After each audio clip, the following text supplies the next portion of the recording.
Okay, welcome. Welcome to PulseED webinar. We covered Strand 1 and 2 in previous weeks from Rosenshine. As you know, Rosenshine, we specifically decided to go through Rosenshine because he is research backed. So it's when it's research backed, it really is evidence based and it's the correct way to go. So there's no guessing, there's no randomness here, and we know that it's the right way to go, inshallah. Okay, so strand 3 is all about sequencing concepts and modeling. Okay. So, just as a quick recap from what we talked about last time in Rosenshine, we talked about retrieval practice. Um, from anyone that joined our webinars before, does anyone know why retrieval practice is important? If you know the answer, I'm sure you all do. Please pop it in the chat. Okay, we'd love to hear your responses. So, why is retrieval practice so important?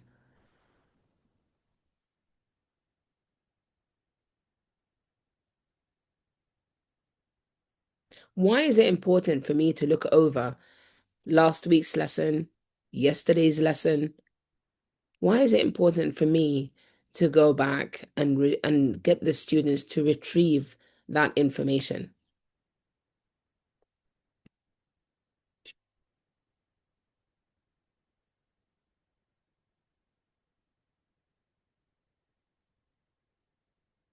So remember cognitive load theory?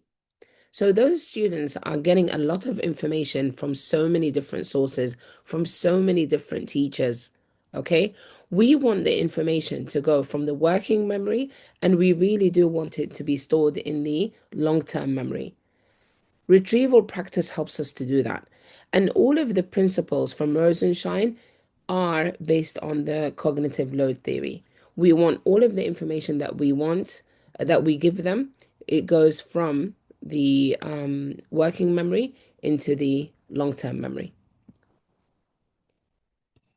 Okay, let's have a look. So, strand 3 is all about sequencing and modeling. So, there are three principles over here.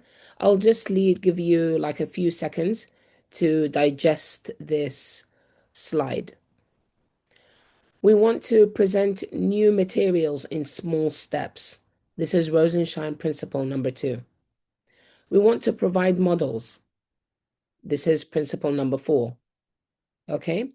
And last but not least, we want to scaffold for difficult tasks. And this is principle number 8. I'll just leave that there for you to digest it. And then we're going to dive deep into each principle and give real examples.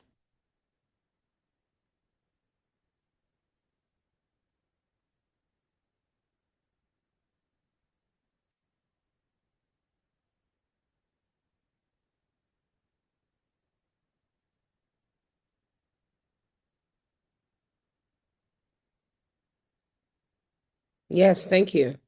Absolutely. So just looking at some of your comments on the chat. So it recalls essential concepts. Absolutely. To check progress. Excellent. That's exactly what we're doing. We want to check the progress of our students. I want to see where they are, and I want to make sure that the information goes into the long-term memory.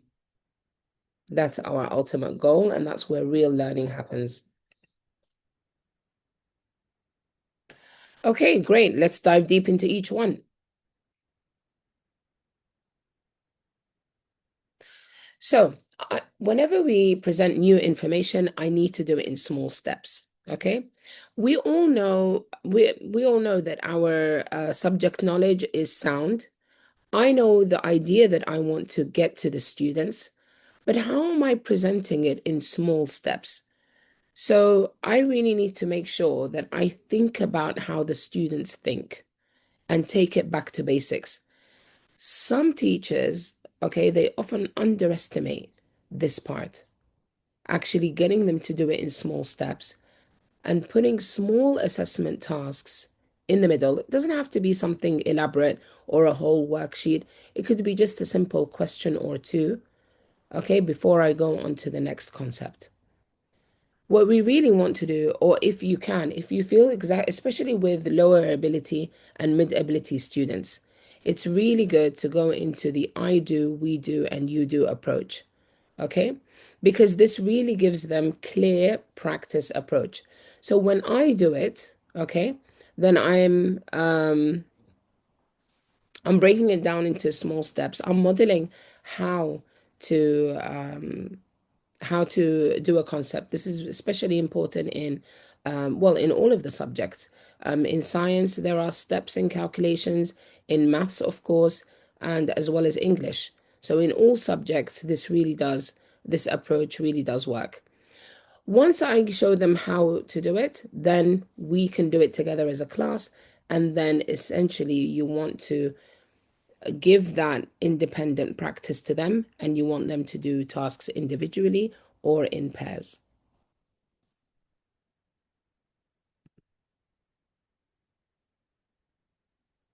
So, an exercise for you to do is think about a challenging concept, okay, that you want to teach to your students. It's really important to break it down into, let's say, 4 or 5 steps, okay? In these 4 or 5 steps, for each step, we need to create exercises that align with it. So let's say, for example, you've got one learning objective. That learning objective, break it down into 5 steps. And then for each step, we need to create an exercise or an activity. Okay? And then for assessing, you don't need to assess every single activity. You can group the activities for the 5 steps into 1 or 2 assessment activities. Otherwise, it just becomes too much marking for us or even for the students. So that's breaking down material into steps. Let's go on to the next principle, which is providing models and worked examples. This part, a lot of us do very, very well. I've seen it in classrooms. Teachers do this in an excellent way. So, but for example, sometimes it can just be a bit rote. It can get a little bit boring. If we just always, for example, just give worked examples, and this is the common practice, students get bored. Sometimes we need to model to the students how to think out loud. So and I'm sure you guys have heard about it, and it's becoming more and more popular about metacognition. Can someone tell me what is metacognition? If you could pop your answers in the chat, and then we can discuss. What is metacognition?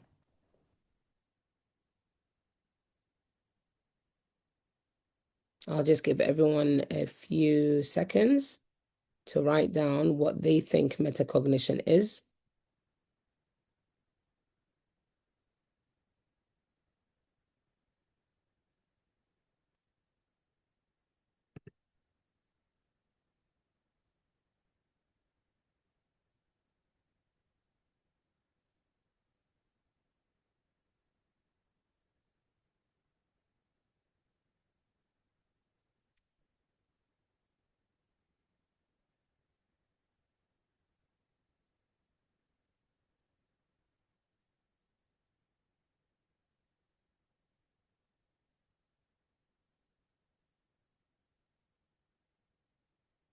Okay, let's have some.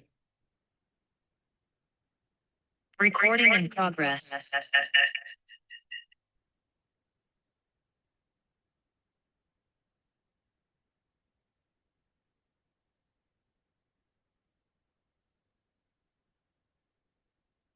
If you don't mind, Lena, I'll just Mm, break in.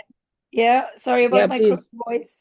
Everyone who's attending. It's something that I was looking forward to happening just before school opens. So I hope you don't mind, but I had the need of speaking out. Um, Metacognition, I know it's something that we heavily think about when it comes to student context, but it's also essential, especially for teachers who are teaching more than a level. Maybe you're teaching 4 levels, 5 levels of classrooms.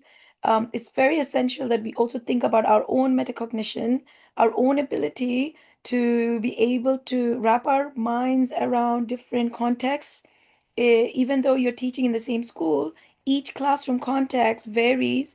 Each classroom has varying number of students who have different abilities, who have different learning needs. So I think when we think about metacognition and we're thinking about planning our lessons, we also give ourselves a room to understand how much it impacts our own ability to move within, let's say, 4 lessons in a day, 5 lessons in a day, and Mm. also thinking about our own thinking progress. There have been times where I go to a lesson and I'm just watching my students and I'm mute because I have to now reconnect back to my own classroom.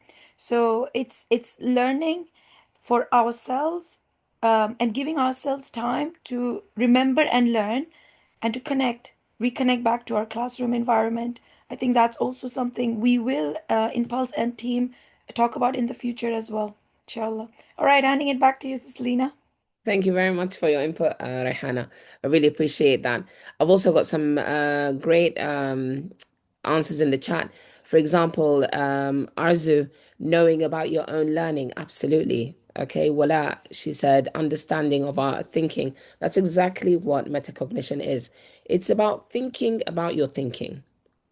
So we would really want students not just to be able to recall concepts, but essentially we want them to think, okay, I'm a bit confused now. At which point did I start getting confused? Okay. Sometimes maybe it could even be the emotional side of it. I'm feeling frustrated. Why am I feeling frustrated? At what point did I feel frustrated? So it's really important for us to get that this important skill. Essentially, it's a skill for the students to think about their thinking. How do they organize thoughts and how do they understand concepts? We want them, I mean, we all know that we've got the different kinds of learners, visual, audio, kinesthetic, etc. It's really important that students understand their strength. And of course, all students are a bit of everything. So it's really important as well for students to try out all of the different methods and then really see which point clicks with them. Okay, thank you very much for your input, guys. Right, so one of the ways that I can provide a model, and it's very simple, is thinking out loud. So if I have a multi-step process, or for example, if I'm teaching a chemistry lesson that requires 3 steps, I can model by saying these 3 steps. Okay, first of all, we need to do this, then we move on to that, and then we get the answer in this way. So the teacher is actually thinking out loud. Another really good one is annotated sample work. So I have a sample of work, and within that, I can either do live annotation in the class where I highlight, what went well, and I also go and highlight in a different color what would be even better if. Okay, so in the class, I have a sample of work and I actually do live annotation. Um, if live annotation is not possible, you can always do the annotation beforehand and then show the students. And then you can, once I model that, then again, so that's the we do or I do part, and then we can give them another sample of work for them to annotate. So that's the you do. So I am gradually releasing the independent learning to them. Okay. So again, I've got 2 brains over here, as you can see. We've got two examples in front of you. So where do we want our students to be? Okay, if we look at the 2 brains that we have at the top of the screen, where do we want our students to be? Do we want it in number 1 on the left, or do we want it as number 2 on the right? Number 2 on the right. Absolutely. Okay. We want clear, connected concepts. Okay. Number 1 is mishmash. Number 1 is too much information. I'm getting information from my maths teacher, from my English teacher, from my physics and my biology teacher. I'm also getting some information from my PE teacher. Okay, how am I able to organize it all? Or at least even, I mean, are all of the lessons going to be to the same high standard? Okay, at least we want the students, when they enter your classroom, they know that they're going to get clear, step by step concepts that connect with the lessons that they've had before. They know exactly what they did, where they are, and where they're heading to. So this is just, I mean, this is just to give you more examples of how we can sequence concepts.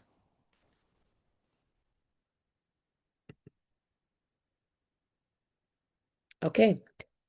And principle number 8 from Rosenshine is provide scaffolds for difficult tasks. Now, how do I decide what is a difficult task? How do you decide?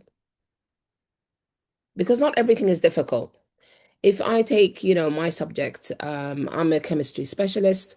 So when I look at chemistry, how do I decide, yeah, today's lesson or Tuesday's lesson is going to be difficult? Well, how do I go about doing that? What's the decider there? Please pop your answers in the chat. I'd love to see them.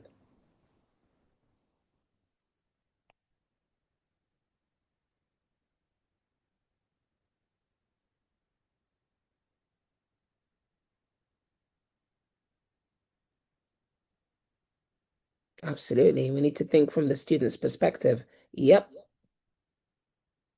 What else? How do I decide that a task is difficult? Yeah, absolutely. You have to look at the assessment criteria. Yep. Sometimes the content is abstract. Absolutely. So it's very difficult for students to actually visualize it. The rubric, excellent. Yes. We should meet their needs. Absolutely. The rubric is a good one. Okay. And also, especially if you're looking at exam classes, read the reports, whether you're teaching IB or, for example, you have map data, or if you're in a British system where you look at GL data, we could even look at previous GCSE examiners' reports. Look at those, read the reports. From that, you can see it's always highlighted what students found difficult. Okay. And then we can break it down, for example, let's say that when you're looking at your data, you realize that you've got students that find mathematical concepts difficult. So then, and whereas you have another student that is excellent in the mathematical side of it. So what's difficult for one child may not necessarily be difficult for another child. Okay. So, as Ms. Khulud said, she said you have to meet the needs of the students. Well, I need to understand the needs of the students first. So, it's really important that I know the needs of my students, and then I will realize what some students will find difficult and some students won't. But also, going back to principle number 2, once I have broken down the concept into small steps from that, because remember that we did assessment tasks at that point. So from that, I can really gauge my class and I can see what students found difficult and what students found, um, easy. Okay. So for difficult tasks, let's say, for example, I know I've got a difficult task. What am I going to do about it? So one thing that you can do is you have a knowledge organizer. How is that useful for students? Well, from the knowledge organizer, which is usually in blocks, students can see straight away the whole topic. They have everything there, okay? And then from that, they can see where they are and where they're going to. So again, it's a way of organizing the thoughts and organizing the concepts. Okay, so concept maps. Glossaries is also a good one. You can also have task scaffolds. So you can have different templates. And one thing actually that I will give for a takeaway, once we've completed all of Rosenshine's principles, is to give you templates for how to organize tasks. These could be Venn diagrams, they could be split two-way table, split three-way table. Okay. We can even have metacognitive scaffolds, such as question prompts and thinking routines. We mentioned when we did strand number 2, questioning techniques. It's important that we don't leave our questioning at a low level and we actually take our questions and ask questions better. All right. So this is a task for you guys to do. For example, the stage 1 is where you've got maximum support. Okay. Full scaffolding for initial exposure. You've taken the students through the guided steps and you guide them through every step of the way. The second stage that I would like to get to is reduce support. Okay. So as their confidence develops, you support less and less. Okay. Stage 3 is minimal support. This is only light confidence as confidence grows. And then stage 4, which we all want to get to, is independence. Okay. Now, not necessarily you're going to go through all of the stages with all of the students. Sometimes, and it happens, and as frustrating as it is, it's great. Okay. I just need to meet the needs of the child. Sometimes you go into a class and 1 or 2 students are already on stage 4. You haven't even started. You haven't even, explained the concept. And already a student knows what to do and they're getting on with it. Now, if sometimes, yeah, like I said, some educators, they get frustrated with that because what do I do with this student? What do I do with this boy? He already knows what to do. In a way, that's a credit to you because the student knows what they did, they know where they are, and they know where they're heading.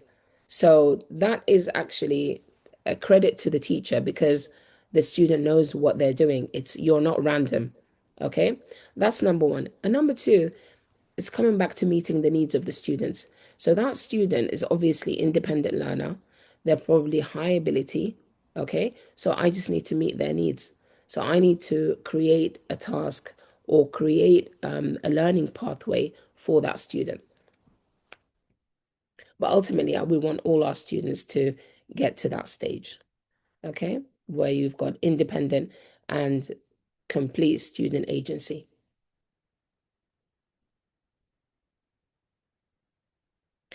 Here are some EdTech tools for implementation. Now, this task is these EdTech tools are actually a webinar series on their own. And if you would like more webinar series on this and more training on this, please pop it in the chat. Okay, we will be giving you a feedback form at the end. Please, any feedback, we would love to hear from you because, again, PulseED is for educators and it's by us, by educators, and we are all learning together. So if any of you would like any training on any of these, please just pop it in the chat. But these are some tools that will enhance visibility for and help the students to really develop their metacognition. One that actually I'll be going through today is Miro. Now, Miro is really good for creating mind maps. So I'll just share my screen here. Can everyone see my screen? Is it clear? Okay. So all I did over here, so even if you just, for example, just over here, search for Miro. Okay. And then if you're on Google, it will just be the first one. Okay, that comes up. Once you've signed in, and alhamdulillah, it's a free EdTech tool. Okay. Of course, if you want pro features, you can upgrade and it will be subscription based. But for now, even the basic features are fantastic. So once you're here, what we can do, as you can see, there's a blank board, there's flow charts. mind maps, just depending on what the concept is. For example, let's say I want to teach a new concept and I want some brainstorming ideas. Okay, I might do a blank board. But let's say, for example, same idea, I want to teach a new concept and I want to do it through a mind map. Okay, so what we can do, we can go to create new over here, gives you different options. Okay,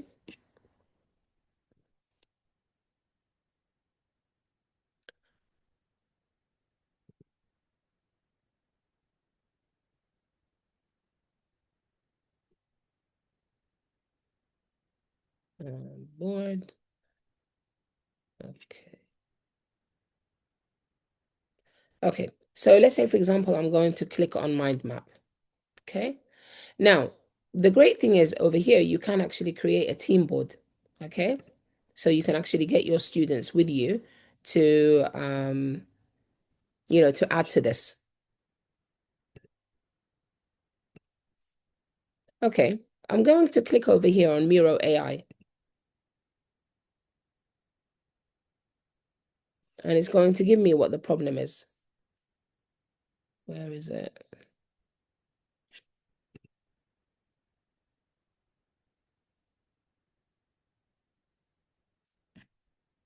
Oh, no, wait.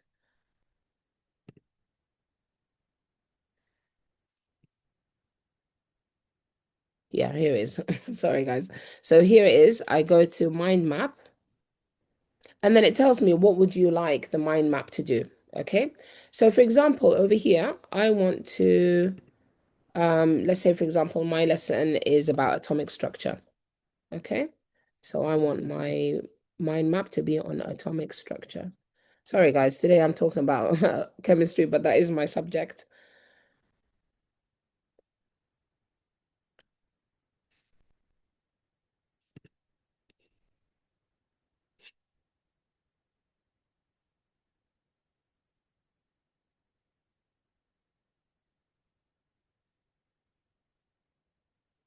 Okay, so Miro AI now will generate the mind map. Okay, I'm going to add it to the canvas.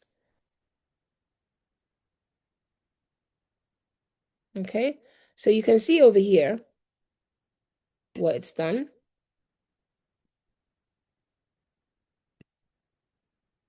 All right. So for example, what it's done over here, it's got everything. Okay, everything, all the concepts that it does, that it can on atomic structure. Okay. So here, for example, we've got forces, isotopes, ionization. Let's say, for example, I'm teaching a year 9 class. I really don't want to go into the fundamental forces. Okay. So what I can do is I can just minus that and I can take that away. Okay. Let's say, for example, that again, I don't really want to talk about atomic interactions, or maybe I want to only talk about these basic bonds and I don't want to talk about van der Waals forces. Again, I can just minus it, or I can add it. So you can subtract and add as needed. Okay. All right, so you can have a look at this board and if this mind map, and if you like it, great. And if you don't like it, you can subtract the concepts that you don't want the students to know. Or what we can do is, let's say, for example, I do want the students to know more about the interactions. Okay, then I can reduce the chemical bonds and ask the students to research this further. Okay. And then what I can do once I've done that is I can export it and you can give it to the students as homework. Or like I said, this can be interactive, so you can add members over here. It's just a really nice tool for concept maps and for sharing ideas and for expanding ideas as well. And remember, what we want to do is we want the students to be able to organize their thoughts and connect it to previous lessons and previous knowledge. So this is Miro, but there's so many more. And like I said, this really does require a series to go through them all. But I just thought Miro would be a nice quick one to show you guys today.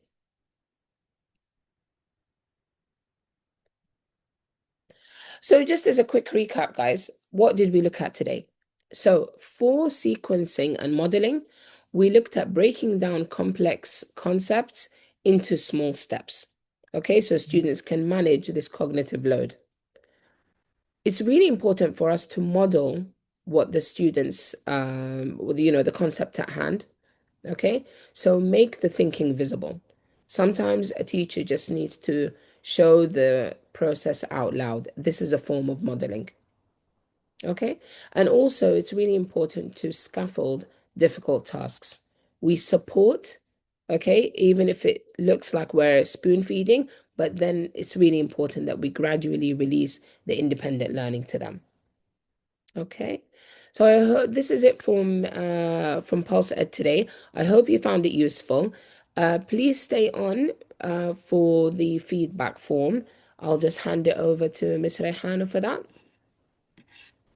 Hi everyone, welcome back. Actually, sorry about my voice again. It's not in its best state. I've put the link for the feedback form on the chat box as well as the QR code. You could use either one of them. It's a very good opportunity for us to reflect on our own webinars and what we offer on our webinars, and also to look at what are the imminent needs and then make our webinars more tailored to the needs that you have. Arzu has asked a question if we can collaborate in on Miro board. Sister Lena, would you want to answer that? Yeah, sure. So what we do is because I was already signed in, Arzu, but basically before you as you sign in, it gives you the option to add collaborators. So and also, I'm not sure what LMS learning management system your school would have, but Miro is compatible with a lot of learning management platforms. So what you can do is you can just tell your IT person, I want to use Miro, and then they can configure it so that you can add it by student number, you can add it by student emails. So whoever you want to add on the collaboration, Miro will ask you that before. But it's because I had previously signed in, so that option wasn't there. So I just said, no, I'm working by myself. But it gives you that option just when you sign in. Please do remember, everyone, we will be providing training in the this term, especially this term, because we are starting to get ready for inspections and evaluation visits. So we'll be giving training on different ed tech, especially the ones that are up and coming, like Notebook LM, Miro boards. These will really help you not only save time, so you don't have to spend your weekends planning and looking at extensive task arrangements and preparation, but it will streamline your processes, which you can implement in your classrooms, get your students in tune with, trained in, and then it will become fluid teaching after that. We are trying to be teachers with automated practices that saves us our time. Um, if anyone's having trouble accessing the link for the feedback form, please do let us know. But we are so happy that you could join us today. It makes our PD so much more beneficial for us if we Absolutely. have you guys on board and if we have you guys feeding in information on your ends as well. We're also starting our educator spotlight soon after our fourth Rosenshine final strand. And we would love to see if you guys want to have your own spotlight in which you are demonstrating your own speciality, talent, skill, that what name it, that makes your practice outstanding. Remember, we're all outstanding practitioners, and we do it each and every year, each and every day. Absolutely. The fact that you're just here on a Sunday morning in your weekend and you're using it for your professional growth just shows outstanding mindset. So it's great to have everyone here. And thank you once again for joining. Next week, we'll be looking at how do I make sure that I maintain success rate, high success rate.